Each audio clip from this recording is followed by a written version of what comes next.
Alléluia. Gloire au Seigneur Jésus, notre Rédempteur. Qu'il nous soit permis de saluer chaleureusement tous les rachetés, ceux qui s'accrochent avec persévérance et loin de tout péché, devant la manne cachée, Jésus-Christ de Nazareth, qui nous abreuve de sa source intarissable. Oui, la source à laquelle tous les rachetés sont connectés et qui forme en eux de fleuves d'eau vive jaillissante, et cela jusqu'à la vie éternelle. Et quoi donc devrions-nous être déconnectés des eaux de cette source pour devenir un fleuve qui se dessèche et se perd dans les dunes du désert? Veille sur toi-même, vis prudemment, comme si aujourd'hui était le dernier jour de ta vie et que tu t'apprêtais à traverser le fleuve de la mort pour retourner dans ta patrie céleste, demeure de saints. Sache-le, bien-aimé, que la gloire de ce monde, c'est de la poudre aux yeux, et que quoi que nous ayons amassé venant de la main de notre Dieu ne nous accompagnera jamais dans l'éternité. Chaque jour, bien-aimé, est un combat à gagner. Parle, agis de façon à attirer les regards de ton Père Céleste. Et ce Père Céleste est immatériel, même pas sujet à des représentations quelconques, comme nous l'observons dans les églises assujetties aux pratiques religieuses idolâtres. Il est esprit, il a établi ses propres lois, ses principes au travers desquels tous les hommes puissent communier avec lui en vue de l'adorer, de l'invoquer ou de requérir une quelconque assistance pour nos multiples besoins. Vous, peuple de Dieu très haut, vous êtes pèlerins et voyageurs en transit sur la terre pour servir d'après les œuvres qu'il a préparées d'avance afin que vous les pratiquiez. Nous sommes donc serviteurs du royaume de lumière. Notre chef, c'est le Saint-Esprit. C'est lui qui détermine les fonctions de chaque fils de Dieu. Nous lisons, et le Saint-Esprit dit, « Mettez-moi à part Paul et Silas pour l'œuvre à laquelle je les ai appelés. » Acte 13, 2, 3. Jésus-Christ, notre Maître, existait sous forme de Dieu. Il s'est dépouillé en devenant un simple homme. Donc, en tant qu'homme, il avait besoin du Saint-Esprit. Oui, il était conduit par le Saint-Esprit. Il avait la plénitude du Saint-Esprit. Écoutez Luc 4.1. Jésus, rempli du Saint-Esprit, revint du Jourdain et il fut conduit par l'Esprit Saint dans le désert. Jésus-Christ est aujourd'hui au ciel. Le Saint-Esprit a pour rôle d'élever le nom de Jésus-Christ de Nazareth, qui est la tête de son corps et qui est l'Église. Jusqu'ici, tout est clair, bien-aimé. Je continue. Dès l'instant où l'on reçoit le baptême du Saint-Esprit, on accède dans le train en partance pour la cité aux rues pavées d'or pur étincelant.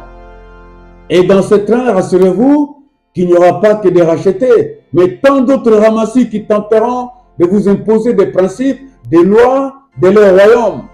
Cette guerre entre les ténèbres et la lumière, l'ivraie et le blé, le royaume du Père et celui du diable, c'est celle dont font face les frères de Jésus.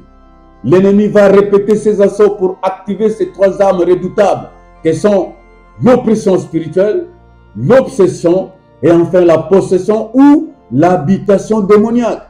C'est ici que les rétrogradés, tout en s'accrochant à leur ministère, deviendront insensibles à la honte, multipliant des scandales répétés, insensibles aux appels à la repentance.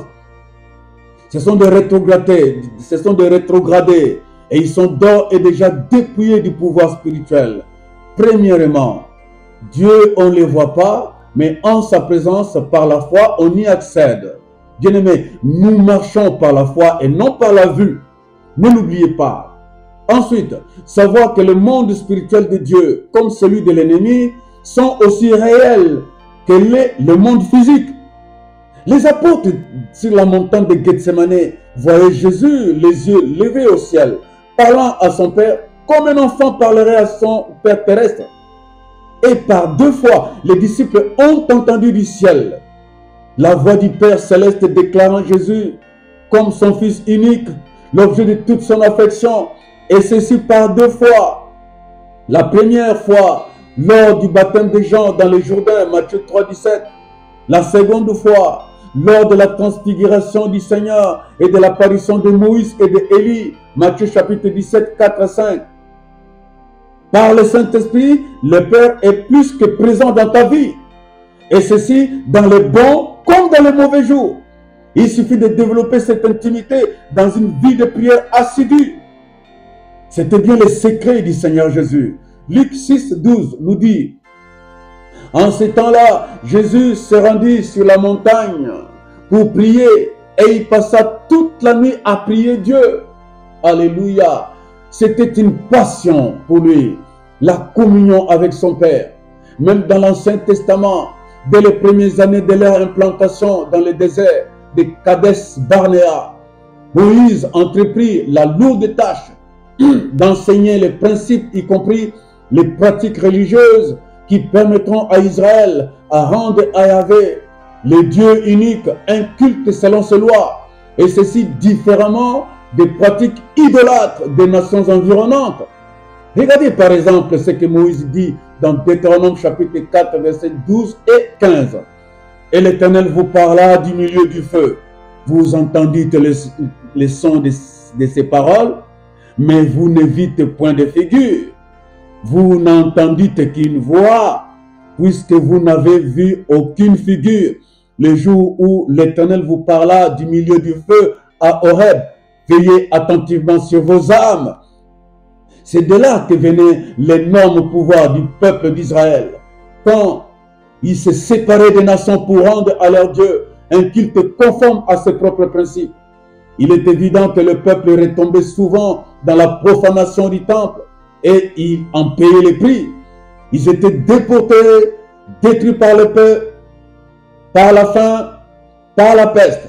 Mais il y avait toujours un reste, car Dieu avait tissé avec leurs pères, les patriarches, Abraham, Isaac, Jacob, Joseph, une alliance. Et le Père revenait toujours à ses premiers amours.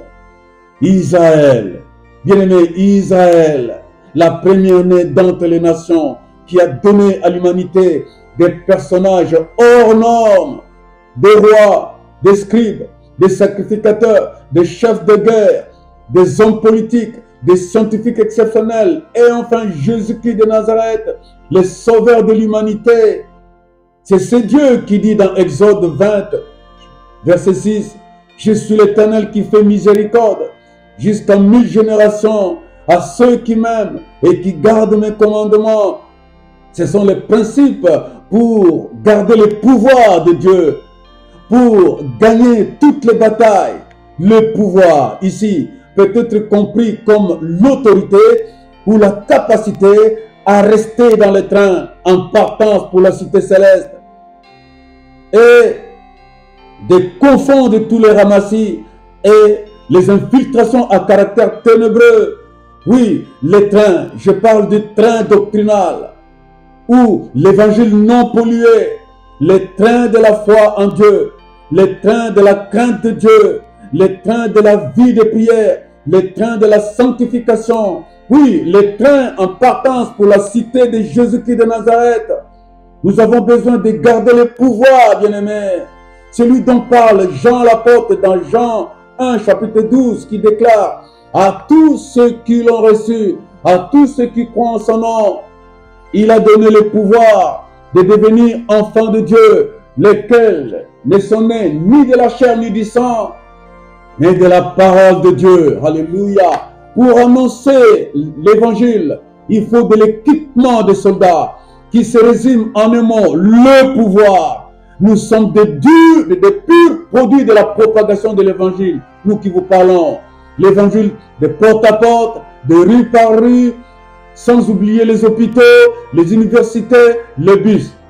Et c'est là que nous avons rencontré et vu Jésus-Christ de Nazareth déployer son immense et étonnant amour envers les pécheurs par des signes et des manifestations. Et c'est là aussi que nous avons eu des combats contre l'armée de Satan, le pouvoir bien-aimé. Et pourquoi Christ nous l'a donné? C'est pour témoigner de son nom. Dans Matthieu 10, verset 1, nous lisons, « Puis ayant appelé ses 12 disciples, il leur donna pouvoir de chasser les esprits impurs et de guérir toute maladie et toute infirmité. » Lisons à présent Luc chapitre 10, verset 17-18. Les 70 revinrent avec joie, disant, Seigneur, les démons même nous sont soumis en ton nom. Et le verset 18, Jésus leur dit, je voyais Satan du ciel comme un éclair tomber. 19, je vous ai donné le pouvoir de marcher sur le serpent et les scorpions et sur toute la puissance de l'ennemi et rien ne pourra vous nuire. Deuxième point, sois prompt à écouter, lent à parler. Bien-aimés, le diable et ses agents se sont bien installés dans nos assemblées, dans nos familles, dans nos quartiers, dans nos lieux de service. Ce sont des semeurs de zizanie, des créateurs d'orage, des ingérables qui abuseront de votre patience, vous excitant à la colère. Ils connaissent les Écritures comme quoi la colère de l'homme n'accomplit pas la volonté de Dieu. La colère installée en vous poussera à la haine. Ils ont tenté à plusieurs reprises d'utiliser ces stratagèmes sur le Seigneur. Je me limiterai à vous lire 2 versets. Voici Matthieu 22, 15-22. Alors les pharisiens allèrent se consulter sur le moyen de le surprendre par ses propres paroles. Ils envoyèrent auprès de lui des disciples avec les Hérodiens qui vinrent et lui dirent, est-il permis de payer ou non le tribut à César? Nous lisons aussi dans Matthieu 21, 23, 24. Jésus s'est rendu dans le temple et pendant qu'il enseignait, les principaux sacrificateurs et les anciens du peuple lui dirent, par quelle autorité fais-tu ces choses? Et qui t'a donné cette autorité? Écoutez-moi bien, Jésus écoutait attentivement, mais il ne répondait pas à toutes les questions, hormis celles qui exigeaient d'apporter des corrections sur la mauvaise interprétation des Écritures, les erreurs des prêtres juifs, ainsi que pour réduire au silence les hypocrites au service des docteurs de la loi. Mais qu'on lui proposa par exemple des questions ou des demandes non rattachées à sa mission salvatrice, il gardait le silence, car son pouvoir était directement lié à la démonstration de sa divinité. Comme à nous aujourd'hui qui avons été baptisés du Saint-Esprit, c'est uniquement pour démontrer le pouvoir attaché au nom de Jésus-Christ de Nazareth, en tant qu'unique source du salut de l'humanité. Il garda son silence devant Pilate, qui fut très étonné au point de lui dire, est-ce à moi que tu ne réponds pas? Jusque-là, le discours de Pilate ne dérangeait pas le Seigneur. Mais lorsqu'il crut que son pouvoir était au-dessus de celui de Jésus, voici comment Jésus réagit en déclarant ceci. Tu n'aurais sûrement aucun pouvoir si ce n'est celui qui t'a été donné d'en haut. Le pouvoir, bien-aimé. Matthieu 27, verset 12.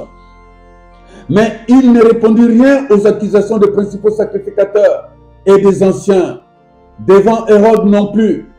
Luc 23, 9 nous dit que Jésus n'a pas fait de miracle à la demande d'Hérode et qu'il n'a pas non plus répondu aux nombreuses questions qu'Hérode lui a posées. Tout fils du royaume ou tout serviteur ministériel est appelé à effectuer le chemin de la croix. Pour obtenir la récompense, nous passerons par le feu. Gardez le silence, bien-aimé. C'est ton pouvoir que l'ennemi réclame. Et sur qui faut-il s'appuyer? La question est difficile. Sur le chemin du calvaire, il n'y avait que 3 protagonistes. Jésus-Christ, le Père et le diable.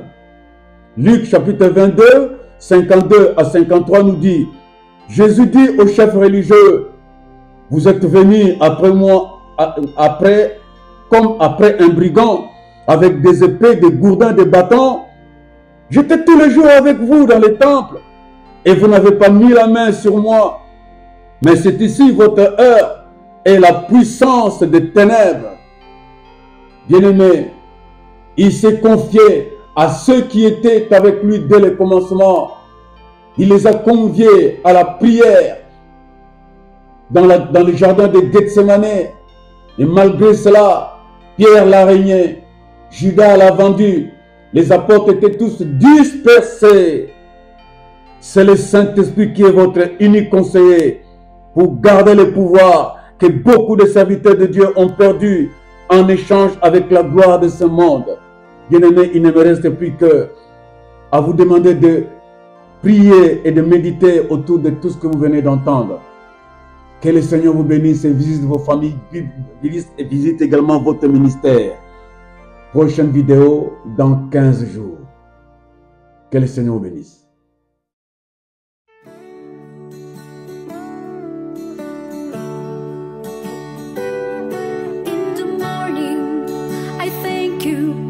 The breath that I have, the new strength, the good hope, your light on my